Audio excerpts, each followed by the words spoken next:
mengundang segenap jemaat untuk bangkit berdiri dan kita akan membacakan dua bagian dari Alkitab yang akan menjadi pokok perenungan kita pada pagi hari ini. Yang pertama terambil dari surat Paulus kepada jemaat di Roma, pasal yang ketiga. Roma pasal yang ketiga, saya akan membacakan mulai dari ayat 21 sampai dengan ayat yang ke-26. Roma pasal 3 ayat 21 sampai 26. Demikian bunyi firman Tuhan. Namun sekarang tanpa hukum Taurat kebenaran Allah telah dinyatakan seperti yang disaksikan dalam Taurat dan nabi-nabi, yaitu kebenaran Allah melalui iman dalam Yesus Kristus bagi semua orang yang percaya. Sebab tidak ada perbedaan, karena semua orang telah berbuat dosa dan kehilangan kemuliaan Allah, dan oleh anugerahnya telah dibenarkan dengan cuma-cuma melalui penebusan dalam Kristus Yesus. Kristus Yesus telah ditentukan Allah menjadi jalan pendamaian melalui iman dalam darahnya. Hal ini dibuatnya untuk menunjukkan kebenarannya, karena ia telah membiarkan dosa-dosa yang telah terjadi dahulu pada masa kesabarannya. Maksudnya ialah untuk menunjukkan kebenarannya pada masa ini, bahwa ia benar dan juga membenarkan orang yang percaya kepada Yesus. Bagian yang kedua terambil dari surat Efesus pasal yang pertama, ayat yang ketiga sampai dengan ayat yang ke-10. Surat Efesus pasal yang pertama, ayat yang ketiga sampai dengan ayat yang ke-10, demikian bunyi firman Tuhan. Terpujilah Allah dan Bapa Tuhan kita Yesus Kristus, yang dalam Kristus telah mengaruniakan kepada kita segala berkat rohani di dalam surga. Sebab di dalam Dia Allah telah memilih kita sebelum dunia dijadikan, supaya kita kudus dan tak bercacat di hadapannya. Dalam kasih Ia telah menentukan kita dari semula melalui Yesus Kristus untuk menjadi anak-anaknya sesuai dengan kerelaan kehendaknya, supaya terpujilah anugerahnya yang mulia yang dikaruniakannya kepada kita di dalam Dia yang dikasihinya. Sebab di dalam Dia kita beroleh penebusan melalui darahnya, yaitu pengampunan atas pelanggaran menurut kekayaan anugerahnya yang dilimpahkannya kepada kita dalam segala hikmat dan pengertian. Sebab Ia telah menyatakan rahasia kehendaknya kepada kita sesuai dengan rencana kerelaannya, yaitu rencana kerelaan yang dari semula telah ditetapkannya di dalam Kristus sebagai persiapan kegenapan waktu untuk mempersatukan di dalam Kristus sebagai kepala segala sesuatu, baik yang di surga maupun yang di bumi. Demikianlah firman Tuhan. Mari kita mohon pimpinan Tuhan, kita berdoa. Tuhan, tolong kami yang lemah ini untuk mengerti firman-Mu yang kekal, yang ajaib. Berikan kami hati yang siap untuk mendengar, siap menerima, siap untuk diajar, siap untuk diubahkan oleh Engkau sendiri. Bekerjalah ya Tuhan lewat Roh Kudus-Mu, supaya kami boleh mengerti dan semakin mencintai Kristus. Di dalam nama Tuhan Yesus Kristus kami naikkan doa ini. Amin. Silakan duduk Bapak Ibu sekalian.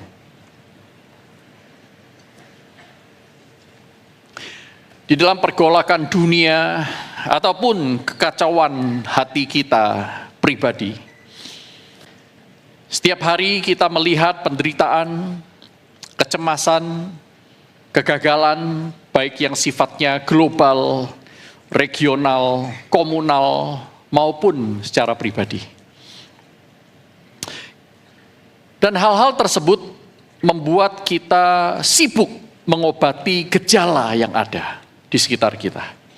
Kita mencari solusi-solusi eksternal, mencari solusi untuk mendapatkan keadilan sosial, mencari solusi untuk kelaparan, mencari solusi untuk mengentaskan manusia dari kemiskinan, mengatasi kebodohan masyarakat, dan seterusnya dan seterusnya.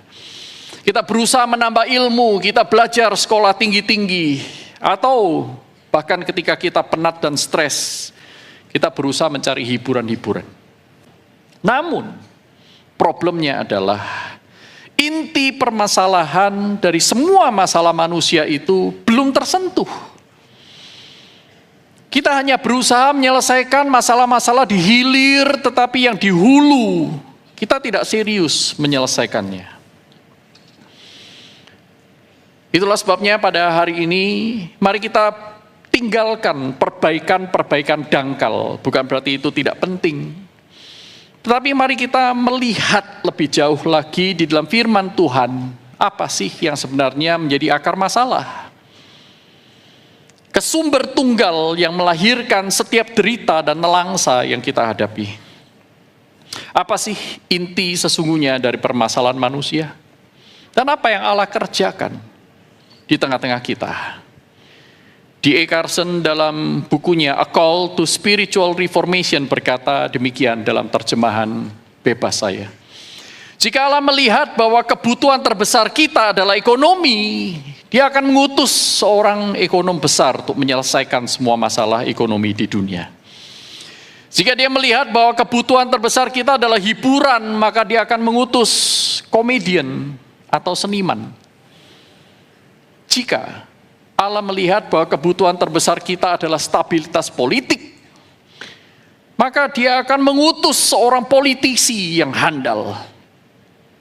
Jika Dia melihat bahwa kebutuhan terbesar kita adalah kesehatan, Dia akan mengutus seorang dokter. Tapi Allah melihat bahwa kebutuhan terbesar kita manusia ini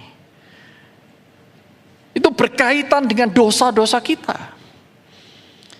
Pemisahan kita dari Allah, pemberontakan kita yang besar, kematian kita. Dan karena itu, Dia mengutus seorang juru selamat. Saudaraku, masalah utama kita adalah rusaknya relasi kita dengan Allah akibat dosa. Dan karena satu hal ini, rusaklah segala sesuatu. Hal ini bisa kita mengerti karena Allah adalah sumber dari segala hal yang baik. Ketika kita putus hubungan dengan Sang Benar, saudara ingin membangun kebenaran sendiri dan akhirnya kita membengkokkan kebenaran, masalah pun terjadi. Ketika kita memiliki relasi yang rusak dengan Sang Damai, maka kita cenderung konflik dan berselisih dengan yang lain. Kita berusaha untuk mementingkan diri kita sendiri, menganggap yang lain tidak lebih utama daripada diri kita. Gesekan demi gesekan tidak henti-hentinya mewarnai hari-hari kita, bukan? Dan kita tidak menginginkan mendekat kepada Sang Damai. Ketika kita menjauhkan diri dari Sang Terang, maka kita akan masuk di dalam dunia yang semakin lama semakin gelap, semakin tidak ada pengharapan. Ketika kita menjauhkan diri dari Sang Jalan, kita akan menjadi semakin tersesat.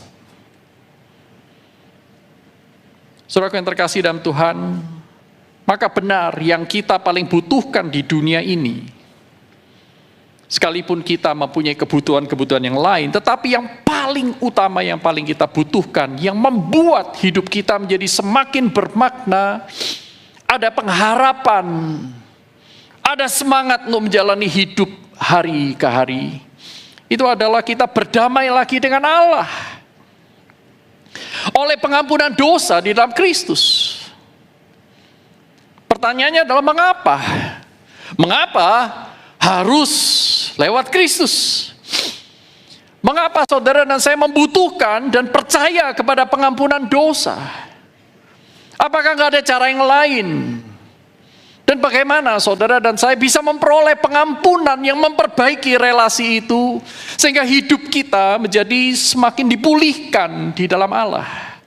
Seperti apa kehidupan yang dipulihkan melalui pengampunan dosa itu?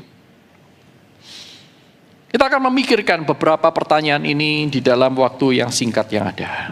Yang pertama, saudaraku, mengapa harus lewat Kristus? Mengapa tidak bisa lewat agama-agama? Seperti yang dikatakan dalam Roma pasal 3 tadi, saudaraku, Allah menyediakan, Allah telah menentukan jalan pendamaian. Dan jalan pendamaian itu adalah melalui Kristus di dalam anugerahnya. Dalam Efesus pasal 1 ayat yang ke-7 tadi ditegaskan bahwa mengapa melalui Kristus? Karena di dalam Kristus melalui kematiannya disediakan pengampunan. Sehingga jalan pendamaian itu hanya melalui Kristus. Saudaraku, sebelum kita lebih lanjut, mari kita mendefinisikan terlebih dahulu apa yang dimaksud dengan pengampunan dosa dari Allah kepada manusia itu. Apa pengampunan dosa itu? Kita bisa simpulkan bahwa pengampunan dosa adalah sebuah tindakan Allah atas dasar belas kasihannya untuk menghapus penghalang-penghalang yang disebabkan oleh dosa. Yang memulihkan hubungan yang tadinya rusak menjadi benar kembali antara sang pelanggar dengan Allah yang dilanggar. Inilah pengampunan dosa, tindakan belas kasihan Allah yang menghapus penghalang-penghalang yang disebabkan oleh dosa. Memulihkan hubungan yang benar antara pelanggar dengan Allah. Tetapi problemnya, saudaraku, saudara dan saya manusia berdosa ini tidak ingin berdamai dengan Allah. Itu sebabnya kita juga tidak serta-merta mencari pengampunan dari Allah. Kalau saudara masih ingat khotbah Pendeta Yakub Susabda 2 minggu yang lalu, beliau menyebut istilah death instinct. Atau di dalam buku-buku teologi sistematika yang lebih terstandar, saudara akan menemukan istilah natur dosa. Sekalipun saudara dan saya sudah dibenarkan oleh Allah, seperti yang dikhotbahkan oleh Pendeta Yohanes Halim minggu yang lalu, tetapi tidak serta-merta natur berdosa kita itu hilang. Kita masih bergumul dengan natur berdosa kita, sekalipun status kita sudah diperbarui. Bahkan Pendeta Yakub menyebutkan ada yang namanya inevitable sins. Kecenderungan kita itu masih kepada kegelapan, masih kepada kenikmatan dosa, hidup yang lama. Seperti yang dikatakan oleh Rasul Paulus dalam Roma pasal 3, ayat-ayat awal yang tadi kita tidak baca, saudaraku. Dalam ayat yang 9, Paulus berkata, semua manusia berada di bawah kuasa dosa. Semua manusia, saudara dan saya, orang percaya maupun orang yang tidak percaya. Kita berada di bawah kuasa dosa. Tetapi orang yang percaya di dalam Kristus, kita percaya bahwa kuasa itu sudah dipatahkan. Tetapi masih ada kuasa, namun kita diberikan kuasa yang lain untuk mengatasinya. Dan ayat 10-16 dikatakan bahwa tidak ada seorang pun benar. Tidak ada seorang pun berakal budi, tidak ada seorang pun mencari Allah. Itulah kita. Itulah saya. Itulah saudara sekalian. Inilah problemnya. Allah sudah menyediakan jalan pendamaian, tetapi kita tidak suka mencarinya. Dan bahkan dalam ayat 17 dan ayat 18 dikatakan demikian, dan jalan damai tidak mereka kenal. Rasa takut kepada Allah tidak ada pada mereka. Saudara tidak perlu jauh-jauh mencari orang lain sebagai contoh. Lihat diri kita sendiri. Betapa mudahnya kita itu berbuat dosa. Betapa beraninya kita melawan Allah di dalam hidup sehari-hari. Bahkan nggak perlu mikir untuk melawan Allah. Melayani Tuhan, hitung-hitungannya panjang. Melawan Allah kita nggak pakai mikir lagi, betul? Bahkan di dalam ruangan ibadah seperti ini, saudara dan saya masih menghidupi dosa itu. Inilah kondisi kita. Namun, Roma pasal 3 ayat 18 bukan titik akhir dari cerita kita. Paulus melanjutkan, saudaraku, bahwa Allah oleh anugerahnya ternyata berinisiatif menetapkan sebuah jalan pendamaian. Ketika manusia melarikan diri, Allah mencari. Ketika manusia menolak dia, seolah-olah Allah itu begging. mengejar saudara dan saya. Ketika kita bersembunyi, Allah menjumpai kita. Ayat 21 tadi dikatakan demikian. Namun sekarang, tanpa hukum Taurat, atau di luar hukum Taurat, kebenaran Allah telah dinyatakan. Sekalipun manusia tidak mau mendengarnya, tetapi dinyatakan oleh Allah. Seperti yang disaksikan dalam Taurat dan nabi-nabi. Yaitu ini adalah jalan pendamaian yang melampaui hukum-hukum Taurat, melampaui agama-agama. Seperti yang Paulus juga katakan dalam Galatia pasal 2 ayat 16, Galatia pasal 3 ayat 10 sampai 11. Di sana Paulus berkata, tidak seorang pun diampuni karena melakukan perbuatan baik. Tidak seorang pun diselamatkan karena melakukan hukum Taurat. Mengapa? Karena justru melalui hukum Taurat, saudara dan saya semakin mengerti betapa kita sangat berdosa. Boro-boro melakukan perbuatan baik, menginginkannya pun kita tidak mau.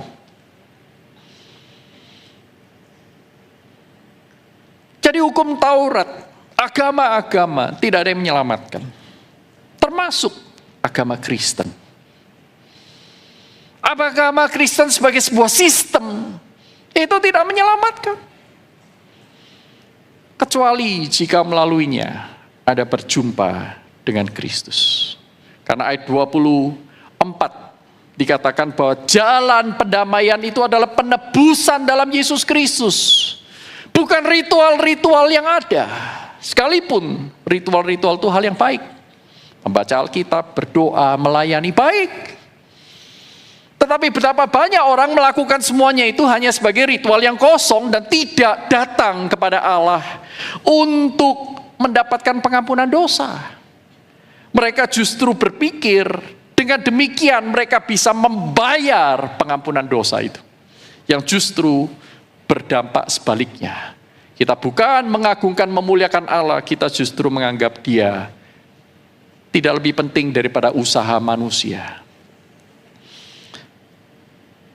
Mengapa dengan jalan pendamaian dari Allah? Penebusan di dalam Yesus Kristus. Ayat 25 dikatakan, Kristus Yesus telah ditentukan Allah untuk menjadi jalan pendamaian di dalam darahnya melalui iman. Jadi mengapa Yesus adalah satu-satunya jalan pendamaian? Karena Dia adalah satu-satunya yang Allah tetapkan untuk menjadi pendamai antara kita orang berdosa dengan Allah Bapa. Saudaraku, jalan pendamaian itu artinya ditentukan oleh Allah, bukan oleh manusia. Tadi pagi saya menyebut Pak Denny, hari ini giliran Pak Hans. Di kebaktian 2 ya.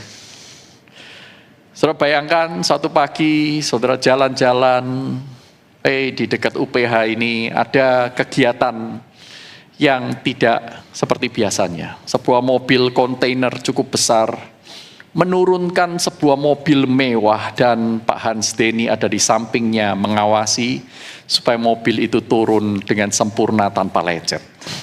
Bukan mobil biasa, tetapi mobil Bugatti Brouillard. Bahasa Prancis agak sulit nyebutkannya. Bugatti Brouillard. Sebuah hypercar keluaran 2025, saudaraku. Harganya enggak main-main, 20 juta US dollar. Kalau dirupiahkan 330 M. 330 M, saudaraku. Bayangkan kalau beli kerupuk dapat berapa. Kekuatan daya dari mobil ini, Bugatti yang keluaran terbaru ini, adalah 1578 horsepower. Kekuatan kuda 1578 horsepower.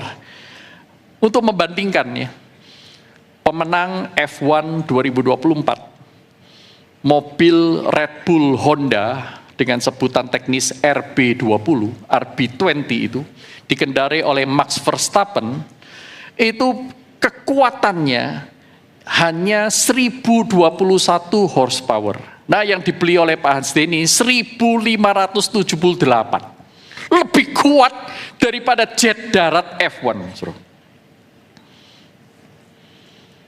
Mobilnya itu berkapasitas mesin 8000 cc, 8 liter.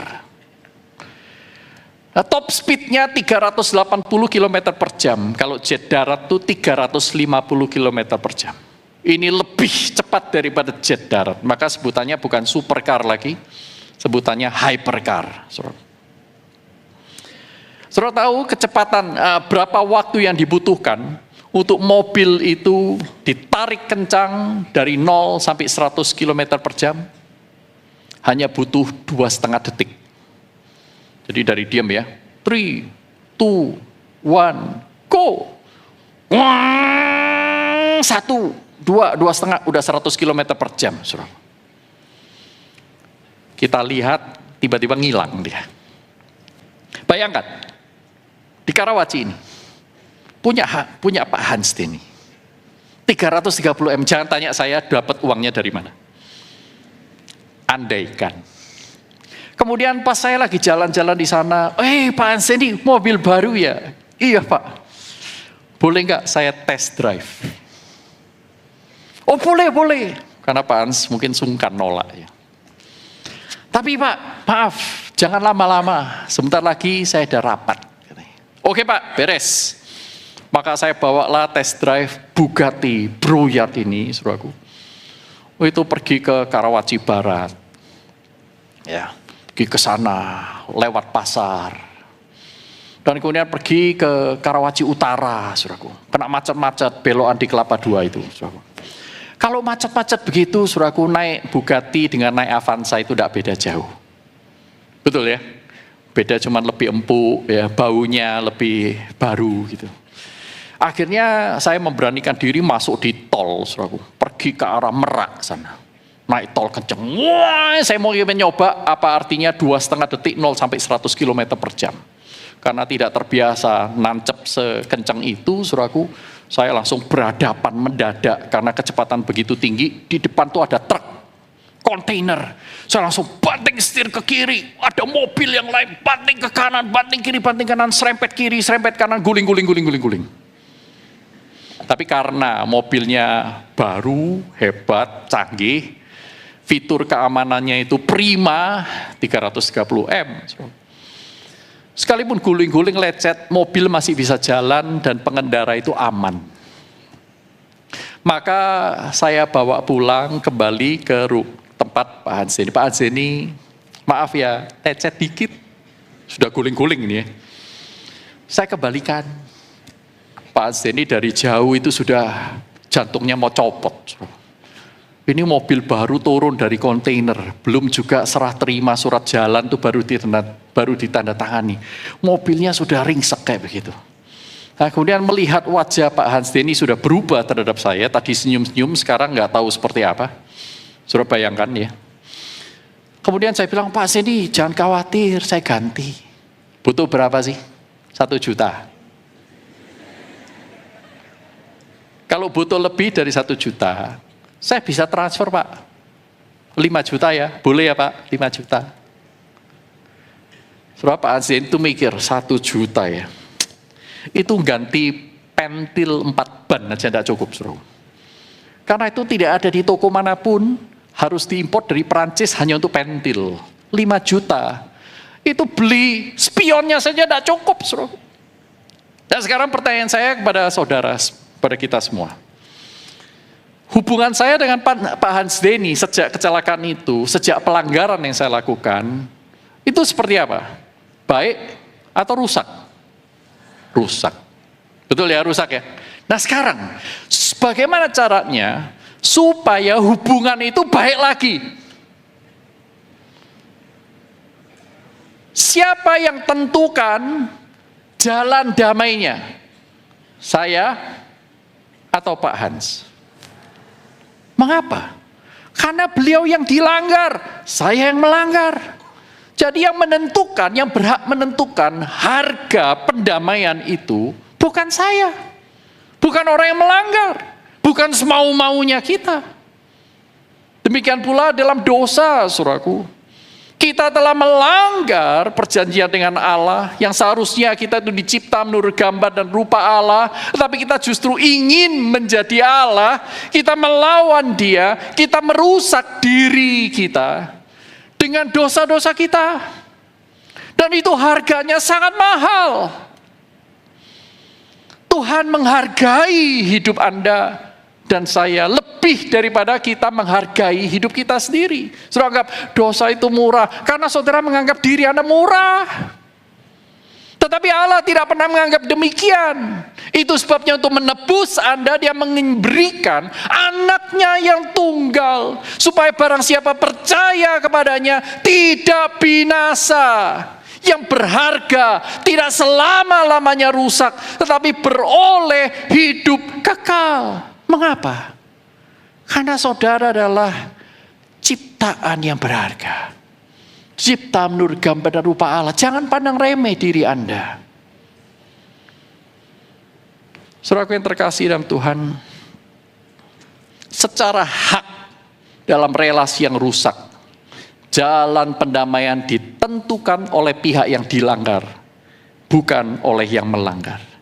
Yesaya 43 ayat 25, Allah berkata demikian, Akulah Dia yang menghapus segala pelanggaranmu demi Aku sendiri.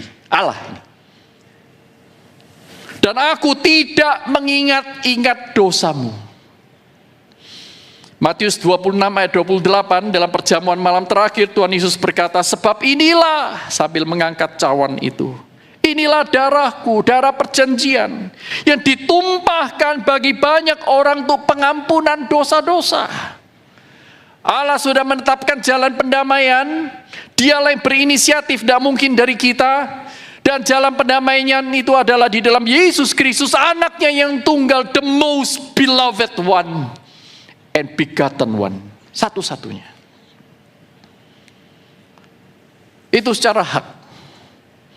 Namun secara objektif, seperti kata Carlson, D.A. Carlson, karena Kristus adalah satu-satunya jalan yang bisa menuntun orang kepada kebenaran dan kehidupan Allah, connect kembali kepada Dia, maka Dialah, Kristuslah satu-satunya yang berhak mengatakan, tidak seorang pun dapat datang kepada Bapa kalau tidak melalui Aku. Secara objektif, hanya Kristus yang bisa menuntun saudara kembali kepada Sang hidup. Hanya Kristus yang bisa membawa Anda dan saya kepada Sang terang. Hanya Kristus yang bisa menolong Anda dan saya untuk mengetahui mana yang benar dan mana yang keliru, mana yang berdosa dan mana yang tidak, mana yang merugikan dan mana yang menguntungkan di dalam kekekalan. Hanya kalau saudara dan saya berjumpa dengan Kristus di dalam Dia. Hal yang kedua, bagaimana saudara dan saya memperoleh pengampunan yang Allah sediakan di dalam Kristus dan memiliki hidup yang terus-menerus dipulihkan? Bagaimana? Saudaraku, dalam Roma pasal 3 tadi dikatakan melalui iman di dalam Yesus Kristus yang sudah ditentukan sebagai jalan pendamaian, melalui iman. Dan dalam bagian yang lain, saudara juga sudah menemukan tentang hal ini. Saudaraku, pengampunan tidak diberikan kepada mereka yang datang kepada Tuhan dengan basa-basi, tidak sungguh-sungguh, sekadar tanpa religius, tetapi di dalam hatinya masih mencintai dosa lebih daripada Yesus, Sang Penebus dosa. Kita lebih suka kehidupan lama ketimbang kehidupan baru yang Allah sediakan bagi kita. Allah tidak berikan pengampunan kepada orang-orang seperti ini, orang-orang yang sudah terus-menerus menginjak-injak anaknya yang sudah diserahkan untuk mengasihi kita. Tetapi pengampunan diberikan kepada mereka yang sungguh-sungguh percaya, beriman. Dan iman yang sungguh-sungguh ini terwujud di dalam kemauan dan kerelaan untuk diubahkan hidupnya oleh Allah. Saya akan membaca dalam Yesaya pasal yang pertama, saudaraku. ingin hati mengajak saudara membaca mulai dari ayat yang ke-10. Tetapi karena waktu, saya hanya membacakan ayat 16 sampai dengan ayat yang ke-20. Tetapi saya berikan sedikit summary. Dalam Yesaya pasal 1 ayat 10, Tuhan menegur orang-orang Israel, khususnya para pemimpin, dan menyamakan mereka seperti Sodom dan Gomora. Aku sudah jemu dengan korban-korban bakaran berupa domba jantan, lemak anak lembu yang gemuk. Aku muak dengan semua hari-hari rayamu yang kau adakan. Seolah-olah engkau terlihat religius, engkau mengikuti ibadah, absen tidak pernah, lalai. Engkau mengangkat tanganmu, seolah-olah engkau membutuhkan dia. Tetapi Tuhan tidak menjawab doamu. Mengapa? Karena engkau tidak pernah sungguh-sungguh berdoa. Lalu Tuhan berkata dalam ayat 16 sampai 20 demikian. Basuhlah, bersihkanlah dirimu. Jauhkanlah perbuatan-perbuatanmu yang jahat dari depan mataku. Berhentilah berbuat jahat. Belajarlah berbuat baik. Usahakanlah keadilan, kendalikanlah orang kejam, belalah hak anak-anak yatim, perjuangkanlah perkara janda-janda. Perhatikan ayat 18. Marilah, baiklah kita berperkara, firman Tuhan. Sekalipun dosamu merah seperti kirmisi, akan menjadi seputih seperti salju. Sekalipun berwarna merah seperti kesumba, akan menjadi putih seperti bulu domba. Mari kita berperkara. Ayo kita lihat bersama. Ayo kita buktikan. Ayat 19. Jika kamu mau taat, kau percaya dan taatnya, kamu akan memakan hasil baik dari negeri ini. Namun jika kamu melawan dan memberontak, kamu akan dimakan oleh pedang. Sungguh Tuhan yang mengucapkannya. Saudara tahu merah seperti kirmisi, seperti kain yang kesumba. Warna merah kirmisi dan warna ungu royal purple itu adalah warna-warna khusus, warna yang mahal, dibuat secara khusus. Dan warna-warna tersebut sangat mahal. Mengapa? Karena sulit sekali untuk luntur, sulit sekali dihilangkan. Begitu tersentuh kepada bulu domba atau kain, tekstil apapun, maka dia tidak bisa hilang. Itulah sebabnya Tuhan berkata, mari kita berperkara. Sekalipun dosamu merah seperti kirmisi, manusia tidak bisa menghilangkannya. Cuci ribuan kali tidak akan membuatnya hilang, kecuali saudara jemur di jalanan, hilang sama bajunya.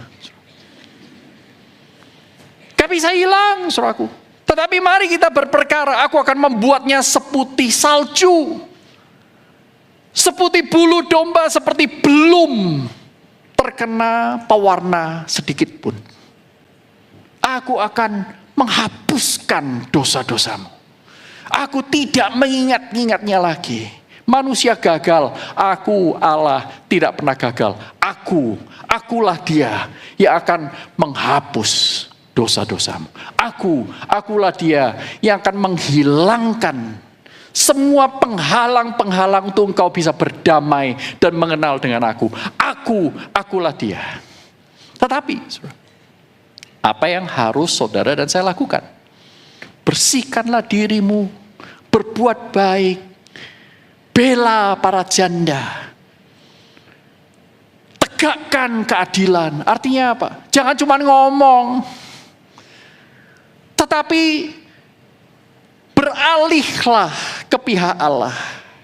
Jangan lagi terus-menerus berkanjang dalam dosa-dosa lama, tetapi dengan imanmu sebagai orang yang sudah diampuni, dibenarkan oleh Allah, engkau sekarang berada di pihak Allah, bekerja bagi Allah, mengasihi Allah dan mengasihi sesama.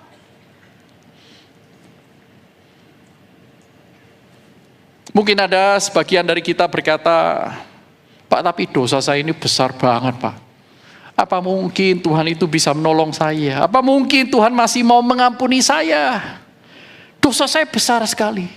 Saya sampai mengatakannya pun tidak sanggup. Kalau saudara adalah orang-orang yang berkata seperti itu dalam hati, selamat. Selamat. Anda masuk dalam kualifikasi orang-orang yang bisa diampuni. Sebab seperti kata Bill Bright, tidak ada dosa yang terlalu besar yang tidak bisa kita lemparkan ke dalam lautan pengampunannya. Tidak ada dosa yang terlalu besar yang Allah tidak bisa ampuni. Yang saudara dan saya harus lakukan adalah satu, menyadari, mengakui dosa itu dan melemparkannya kepada Kristus. Kedua, saudara harus bertobat dan secara aktif membenci dan menjauhkan diri dari kehidupan lama. Mengakui dosa. Seperti yang dikatakan oleh pemazmur dalam Mazmur 32 ayat 5. Demikian bunyinya, saudaraku. Mazmur 32 ayat yang kelima. Dosaku kuberitahukan kepadamu, dan kesalahanku tidaklah kusembunyikan. Aku berkata, aku mengakui pelanggaran-pelanggaranku kepada Tuhan, dan Engkau telah mengangkat beban dosaku. Tuhan tidak mengampuni dosa yang saudara sembunyikan. Tuhan tidak mengampuni dosa yang saudara tidak akui. Tetapi setiap dosa yang diakui, seperti dikatakan dalam 1 Yohanes 1 ayat 9, tadi kita baca sebagai bagian dari liturgi.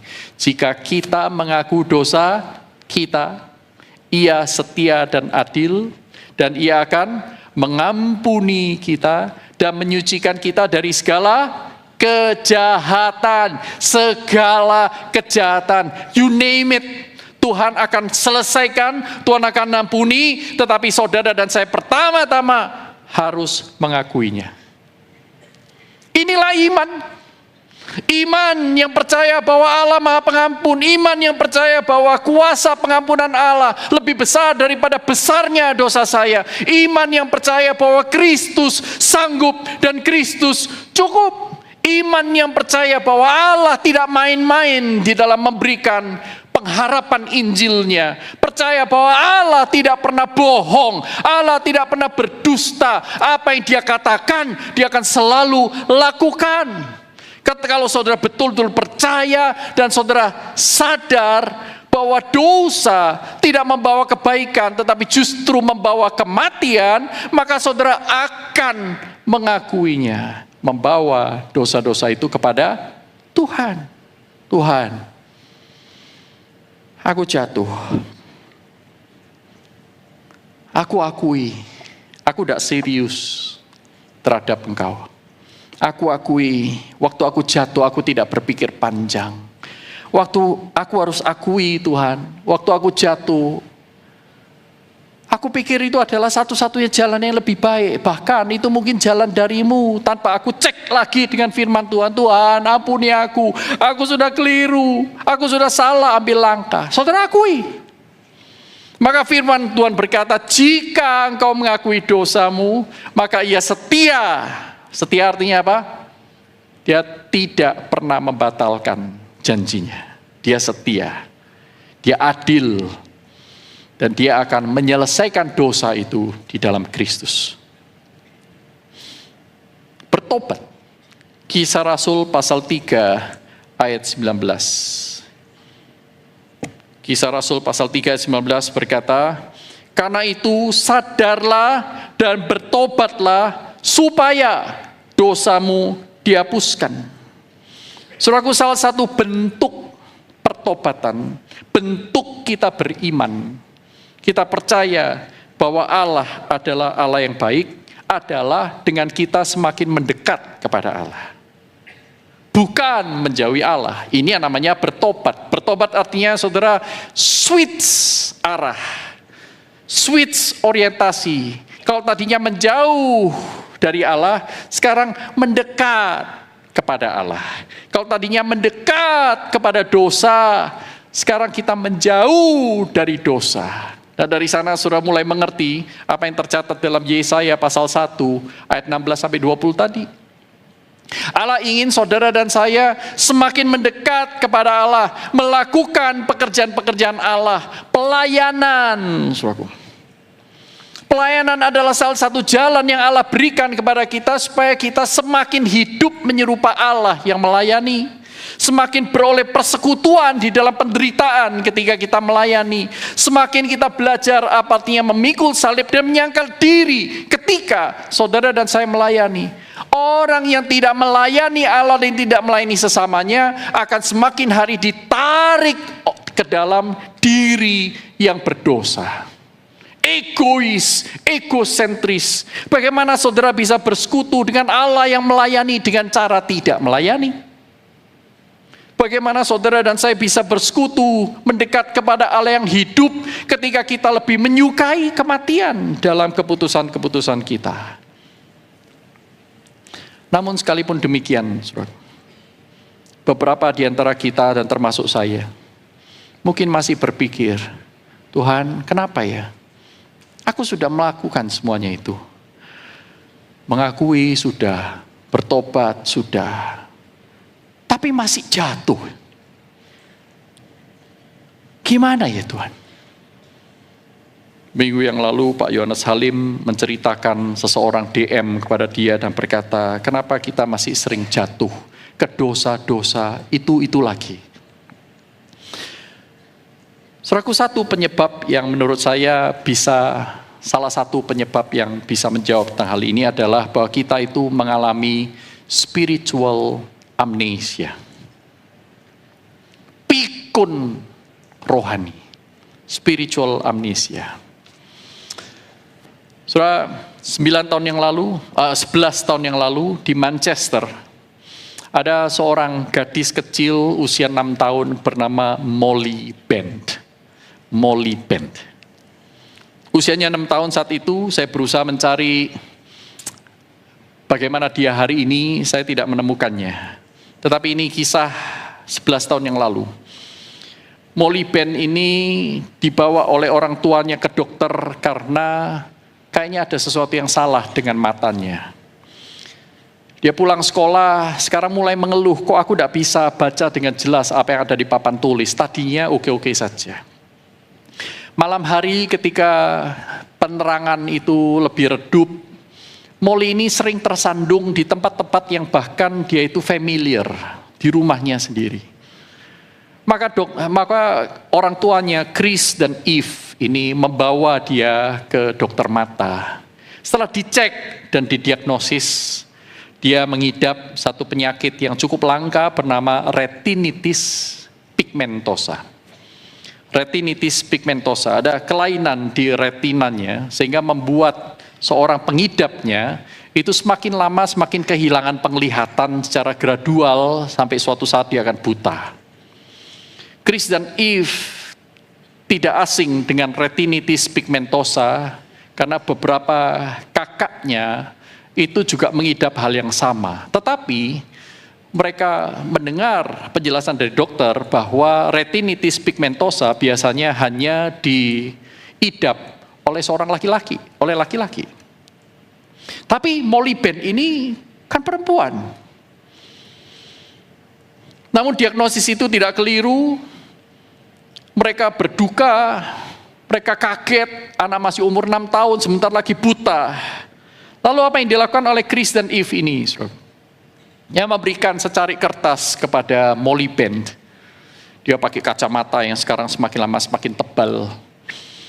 Untuk membuat sebuah daftar, kalau di budaya di barat sana namanya bucket list. Daftar permohonan terakhir. Silakan, kamu mau pergi kemana saja, mau melihat, menonton apa saja, tuliskan di sana.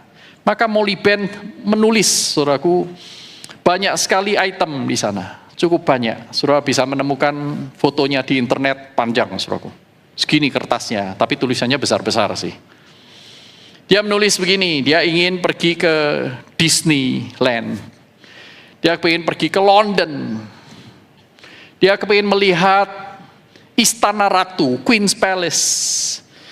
pergi ke akuarium, safari park, zoo, kebun binatang, Legoland, Australia, bahkan dia menambahkan dia juga kepingin melihat piramid di Mesir.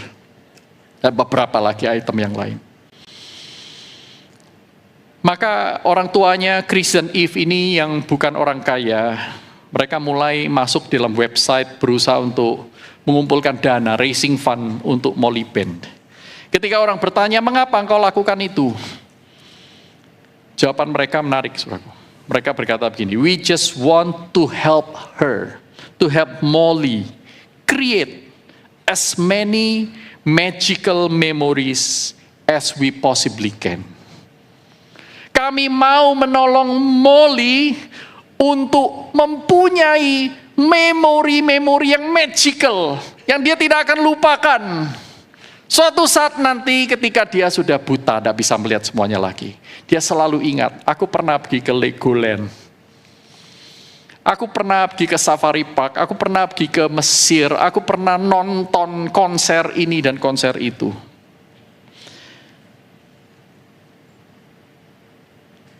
Chris dan Eve ingin Molly selalu ingat betapa orang tuanya melakukan segala hal untuk dia, untuk membahagianya. Chris dan Eve ingin supaya Molly selalu ingat bahwa dunia ini lebih indah daripada kegelapan yang dia sedang jalani. Sehingga dia tidak menjadi orang yang minder, dia tidak menjadi loser. Tetapi dia menjadi orang yang selalu bersyukur. Karena dia mempunyai keluarga yang begitu mengasihi dia. Saudaraku, pertanyaannya adalah bagaimana dengan saudara dan saya? Apakah kita secara aktif create magical memories, hidup bersama dengan Tuhan, mengalami Tuhan dalam hidup sehari-hari, di dalam doa, dalam pelayanan, di dalam usaha keras, di dalam apapun yang saudara alami. Saudara bisa makan, saudara bisa tidur, saudara punya sahabat, saudara mau punya pekerjaan, saudara melihat orang-orang mengasihi Anda.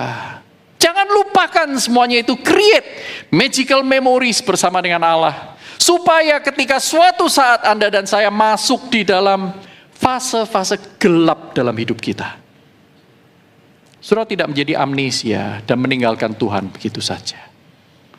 Mengapa banyak orang terus-menerus jatuh ke dalam dosa? Karena mereka tidak punya memori. Mereka tidak mempunyai sesuatu yang diceritakan tentang betapa indahnya Allah di dalam kehidupan mereka. Itu sebabnya begitu gampang iblis menjatuhkan orang-orang seperti ini untuk mencintai yang lain, berpindah ke lain hati. Mari kita tundukkan kepala, saudaraku. Setiap orang datang kepada Tuhan,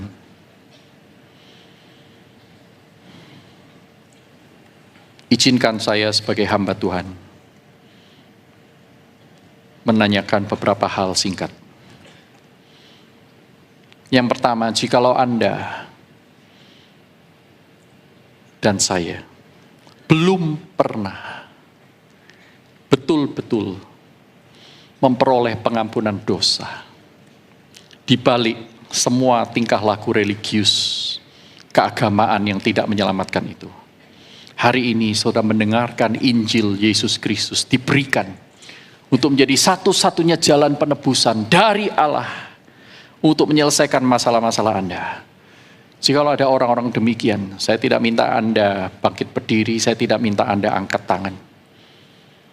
Saya cuma ingin Anda meletakkan tangan kanan Anda di dada.